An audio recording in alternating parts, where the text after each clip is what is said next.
அன்பான கர்த்தருடைய பிள்ளைகளே, மறுபடியும் இந்த காலை பொழுதிலே உங்களை சந்திப்பதில் மிக்க மகிழ்ச்சி. நம்முடைய ஆண்டவர் ஜீவிக்கிறபடினாலே நம்மை ஒரு நாளை கூட காண உதவி செய்திருக்கிறார். நாம் சேர்ந்து பாடி நன்றி நிறைந்த இருதயத்தோடு அவருடைய நாமத்தை உயர்த்துவோம்.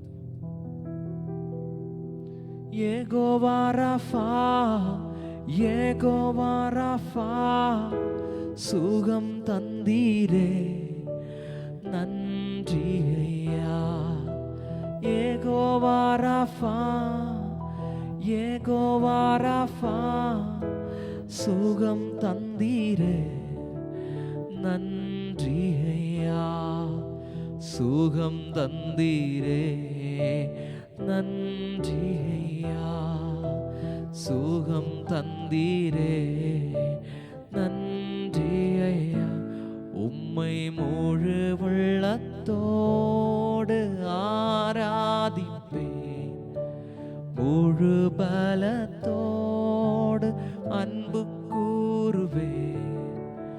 ஆராதனை ஆராதனை ஆராதனை ஆராதனை ஆராதனை ஆராதனை ஆராதனை ஆராதனை. அன்பான தேவனுடைய பிள்ளைகளே, நாம் சேர்ந்து கர்த்தருடைய நாமத்தை மகிமைப்படுத்துவோம். அவர் நல்லவர், அவர் வல்லவர், அவர் நமக்காக யாவற்றையும் செய்து முடிக்கிறவர். நாம் நம்முடைய கையில் இருக்கிற வேத புத்தகத்தை திறந்து கொள்வோம். சங்கீதம் 13 1 வரை உள்ள வசனங்களை சேர்ந்து சந்தோஷத்தோடு இந்த காலை பொழுதிலே வாசித்து கர்த்தருடைய நாமத்தை மகிமைப்படுத்துவோம். சங்கீதம் 13 1 வரை. கர்த்தாவே, எதுவரைக்கும் என்னை மறந்திருப்பீர்? எதுவரைக்கும் உம்முடைய முகத்தை எனக்கு மறைப்பீர்? என் இருதயத்திலே சஞ்சலத்தை நித்தம் நித்தம் வைத்து எதுவரைக்கும் என் ஆத்துமாவிலே ஆலோசனை பண்ணி கொண்டிருப்பேன்? எதுவரைக்கும் என் சத்ரு என் மேல் தன்னை உயர்த்துவான்? என் தேவனாகிய கர்த்தாவே, நீர் நோக்கி பார்த்து எனக்கு செவி கொடுத்தருளும். நான் மரண நித்திரை அடையாதபடிக்கு என் கண்களை தெளிவாக்கும்.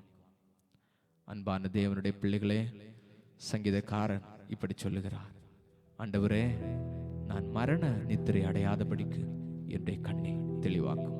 இந்த காலை பொழுதிலே நன்மையானதை மட்டும் பார்ப்பதற்கு, நல்ல காரியங்களை மட்டும் செய்வதற்கு நம்முடைய கண்களை திறந்தருளும் என்று சொல்லி ஆண்டவரை பார்த்து கேட்போமா? கண்களை மூடி செபிப்போம். அன்பும் இரக்கும் கிருபையும் நிறைந்த நல்ல பிதாவே, இந்த அழகான காலை பொழுதிற்காக உமக்கு நன்றி அப்பா. சென்ற இரவு முழுவதும் கிருபையாய் பாதுகாத்தீரே, நல்ல நித்திரையை தந்தீரே. இந்த நாளின் காலை பொழுதிலே உம்மை துதிக்கிற துதியோடு எழும்ப கிருபை தந்தீரே, அதற்காய் நன்றி. இந்த நாள் முழுவதும் பாதுகாத்துக் கொள்ளும், தேவைகள் எல்லாவற்றையும் சந்தித்தருளும், கூடவே இருந்து வழி நடத்தும், விலகாதிரும். இயேசுவின் நாமத்தில் செபிக்கிறோம் நல்ல பிதாவே, ஆமேன். என் ஆத்துமாவே கர்த்தரை ஸ்தோத்திரி, என் முழுமே அவருடைய பரிசுத்த நாமத்தை ஸ்தோத்திரி. என் ஆத்துமாவே கர்த்தரை ஸ்தோத்திரி, அவர் செய்த சகல உபகாரங்களை மறவாதே.